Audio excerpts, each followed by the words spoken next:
Of great peaks continues as the great Himalaya continues its march southward through Lahul and Spiti, Menthosa, Lord Geffen, the Gangstang peaks and glaciers, and on to the Chandrabhaga group. Gorges, chasms, hanging glaciers, a landscape for the strong of heart and adventurous of spirit.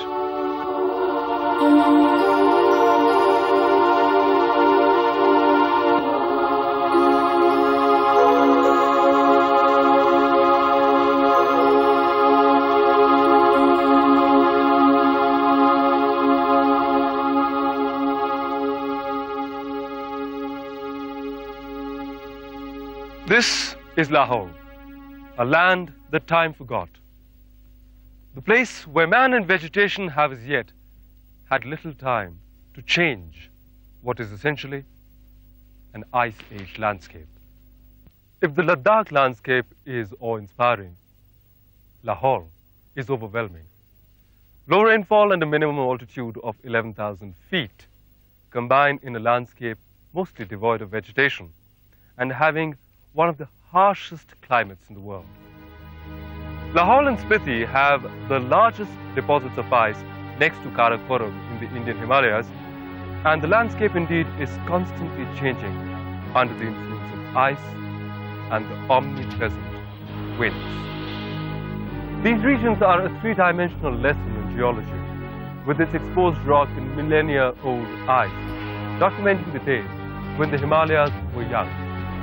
In Lahaul, especially between the two rivers Chandra and Bhaga, lies the great bastion of the Chandrabhaga group of peaks, a convoluted mass of solid ice and rock, a fortress encircling some of the most formidable landscapes that can be seen on Earth.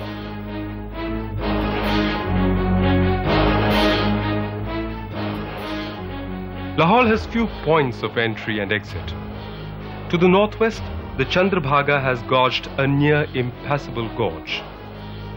The pass crossings are high and cross mainly into the other trans-Himalayan areas.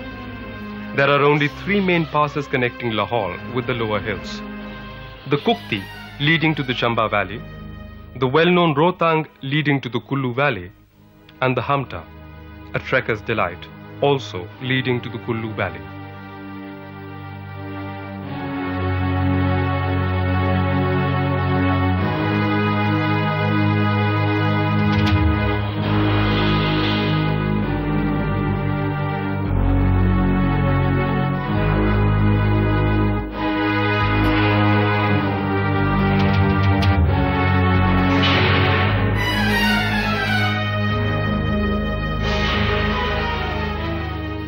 Behind me lies the crater or the Bharati Glacier, a solid river of ice 28 kilometers long and a kilometer wide.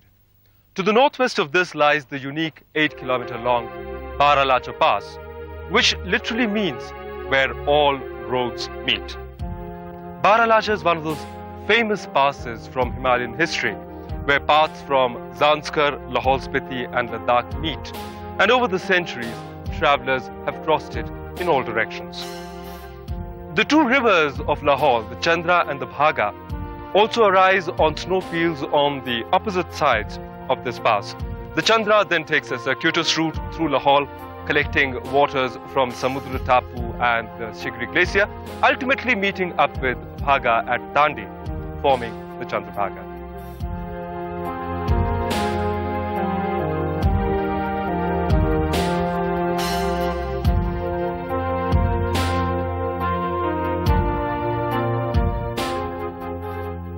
Within the cradle of the Barashigri and the Samudra Tapu lies the surreally beautiful Chandratal Lake. The period after the last major ice age was probably the time when the Chandratal Lake was formed.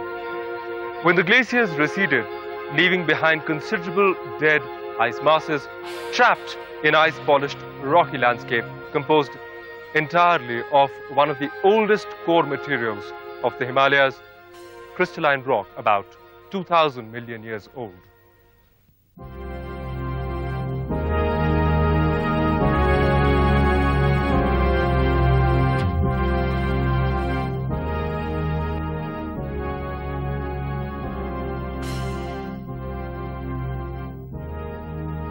These are the sediments of the long-gone Tethyan Ocean, making Spiti a veritable open-air classroom for students of geology.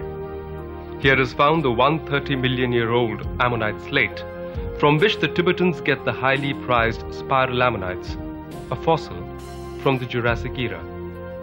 Spiti's landscape not only documents the Earth's past, but provides a complete lesson on the erosive potential of the wind and water over the eons. The Spiti River has sliced through these ancient sediments to form terraces and gorges that will keep future generations of geologists and anthropologists occupied.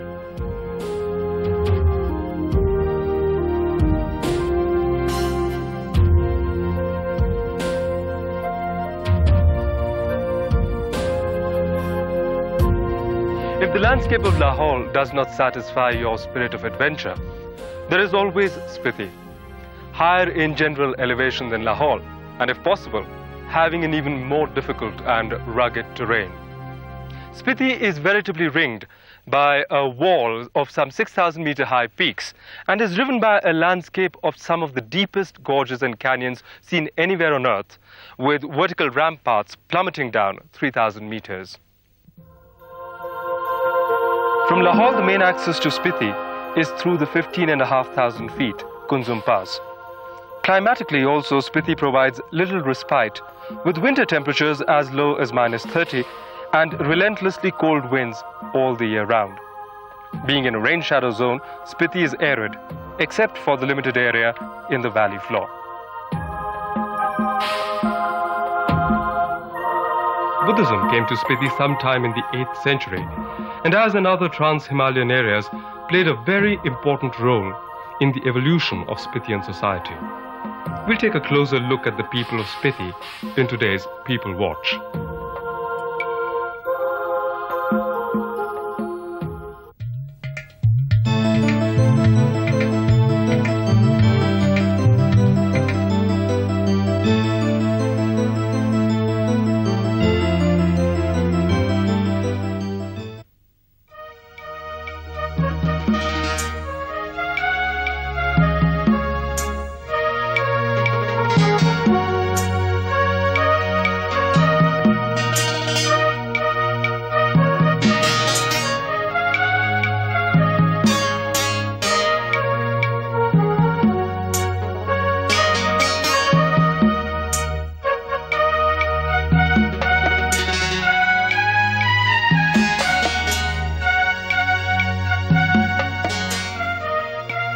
And now we come to the people.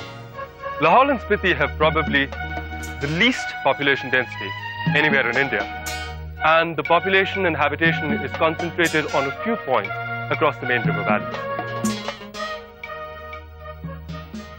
As is common in areas which are geophysical borders, there is a wide intermingling of people, and Lahaul too is a melting pot of people from both Mongoloid and Aryan races and their cultures.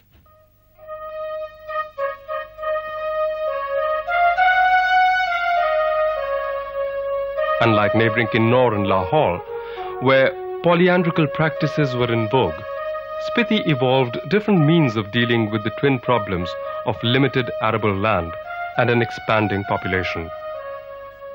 A system of primogeniture, where the eldest son takes all, is prevalent. That Spiti has always been advanced in the matter of women's rights is reflected by the fact that the eldest daughter gets all the mother's jewelry.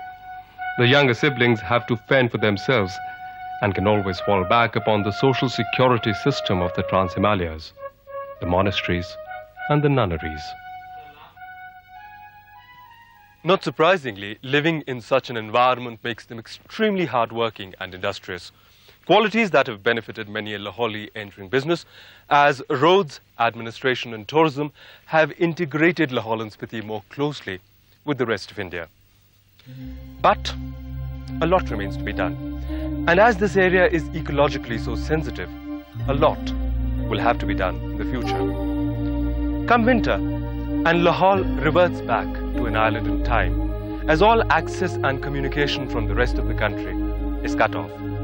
And it's not till the snow melts in the high passes that Lahaul again becomes accessible. Spiti, however, is accessible even in winter from the Satluj Valley and the all-weather Hindustan-Tibet road. Interestingly, Spiti in winter has temperatures that are generally seen on the upper slopes of Mount Everest.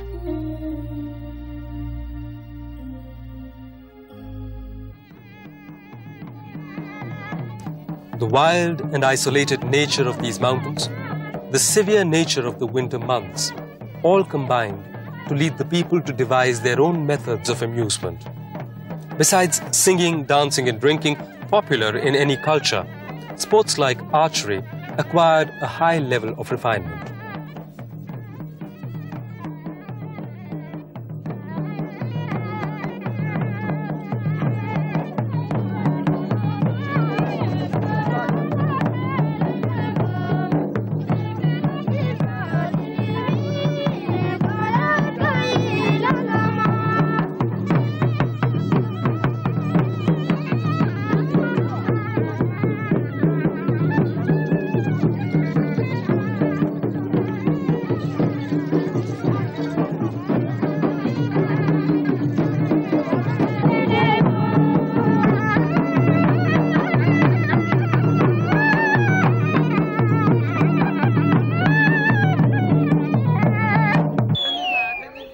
A sport that is very popular here is a tug between the sexes. One is familiar with the normal tug of war played between two male teams. But here, the format that is more popular is the one that is played with one team being entirely male and the other being entirely female. This is definitely a war of the sexes.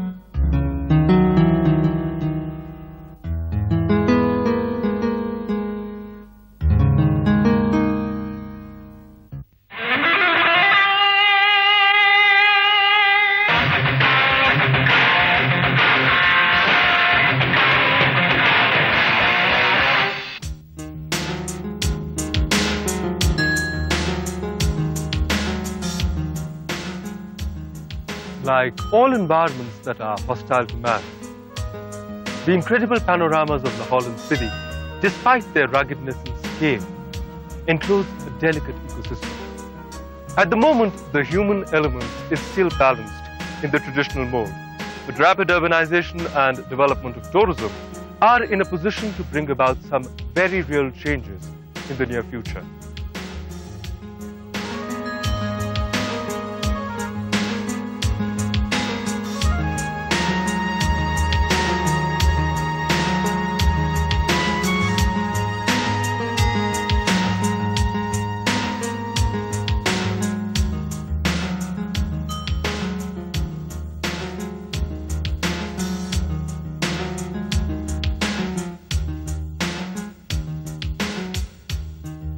Tourism in the form of adventure tourists, hikers, trekkers and mountaineers has been around in Lahaul for some time. And in the summer seasons, the conditions of some of the more used trekking trails become absolutely deplorable. The rugged nature of the terrain offers few campsites with the requisite water, and these very spots become high-altitude garbage dumps. Of course, a lot of these people are environmentally aware and do take measures to prevent pollution. The efforts, however, are limited due to the physical constraints and are thus generally cosmetic. This is not to undervalue their efforts, for a clean campsite makes a big difference to the others who come on after you. Inspired by the tourism boom in adjoining Lahaul Valley, tourism has become a high priority here. Lahaul now lies on the principal land transit route to Leh from Manali. Lahaul is reaping the benefit of more tourists and a vastly improved road network. Some of the priorities are totally misplaced though, resulting in projects like the motor road to the fabulous Chandrabhaga lake. Conceived, or rather misconceived totally as a tourism project, as it serves no habitation on its 22-kilometer long stretch. It threatens the delicate ecology and environs of the lake, and all for the highly dubious purpose of allowing the awed city slicker to come and visit. Spiti, due to its strategic location, was for long closed to tourists, except the awed intrepid traveller with an inner line permit. And it is only recently that it was open to tourists, both Indian and foreign. Spiti thus offers a chance for a more rationally oriented tourism policy, rather than the usual ones of killing the goose that lays the golden eggs, that are laying waste large areas of the Himalayas.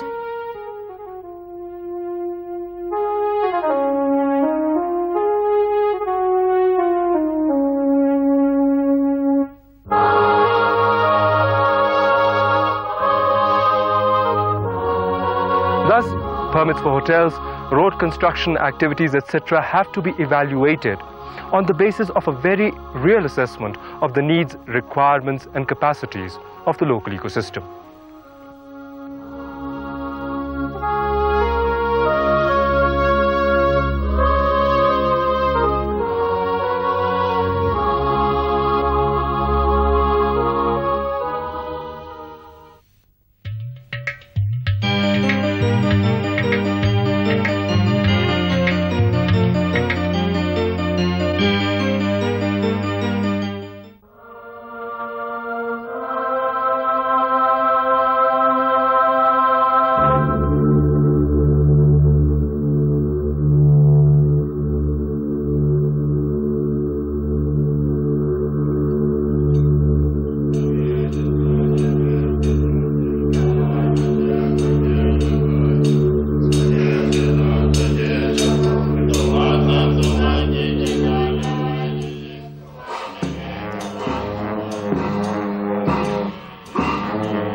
Spiti is almost entirely Buddhist.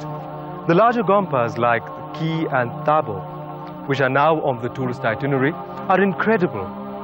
As yet unspoiled eyries built on the highest crags, where time seems to stand still. Tabo, which was built in the latter part of the 10th century AD, is also called as the Ajanta of the Himalayas and has some of the finest wall paintings and stucco figurines in this part of the world. Tabo is also known to house the relics of the great translator Rinchen Sangpo and is considered as one of the holiest sites of Tibetan Buddhism.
Lahaul is partly Hindu, partly Buddhist, and partly a mixture of both. And nowhere is this better symbolized than at the temple of Trilokinath near Tandi, where the statue that is worshipped as Lord Shiva by the Hindu populace is venerated as Buddha Avalokiteshwar by the local Buddhists as well as pilgrims from Spiti and Ladakh.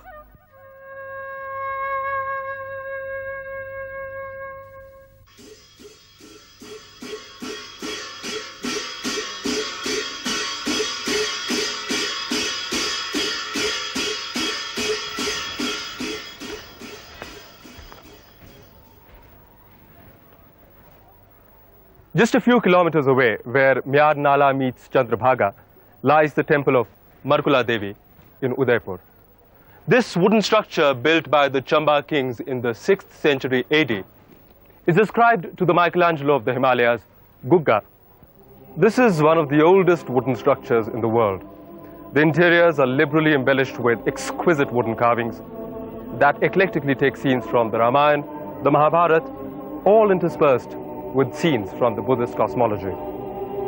Lord Buddha engages in battle Mara the tempter, side by side with Lord Ram, who engages Ravan in battle.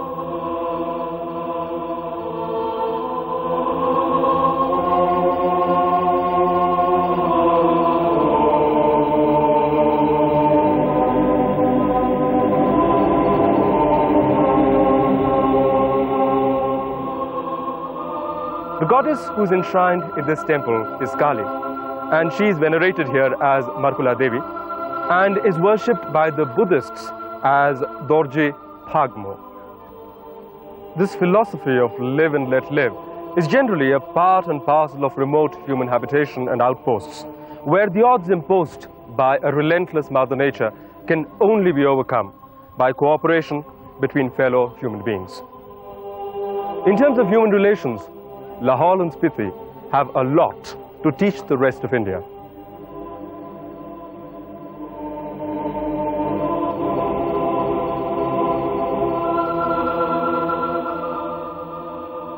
In spite of this monument being a protected monument under the Archaeological Survey of India, and having stood at the spot for the past 1400 years, it's doubtful whether it will be here 10 years hence, due to the sanctum sanctorum having developed a pronounced 60-degree tilt.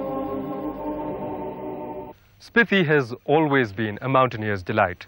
The cold, dry climate, combined with a minimum of snow, makes higher ascent much more feasible. In fact, the world altitude record was held for nearly 20 years in the late 19th century by an unknown Indian surveyor who climbed the 23,000 feet high Shila Peak to plant a signal pole. The heroism of this feat can only be appreciated when one thinks that he did it alone, without any expedition, mountaineering gear, ropes and the like, and yet he made it where no European was to go for another 20 years.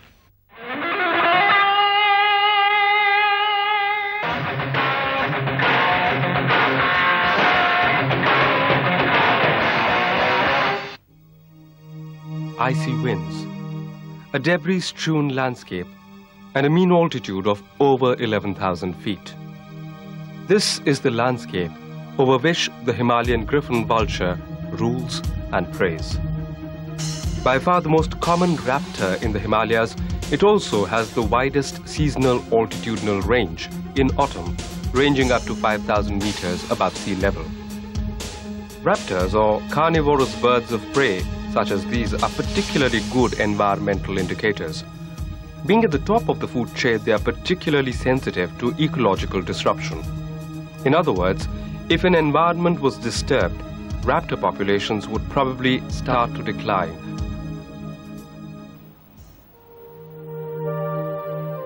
Lahaul Spiti is not for the faint-hearted. If your idea of a mountain holiday is a shikara ride or a stroll on the Mall, then definitely give Lahaul Spiti a miss. But if you are more adventurously inclined and don't mind a bit of physical discomfort, then do not miss out on this chance of going back in geological time, when the earth was both wilder and a more starkly beautiful place.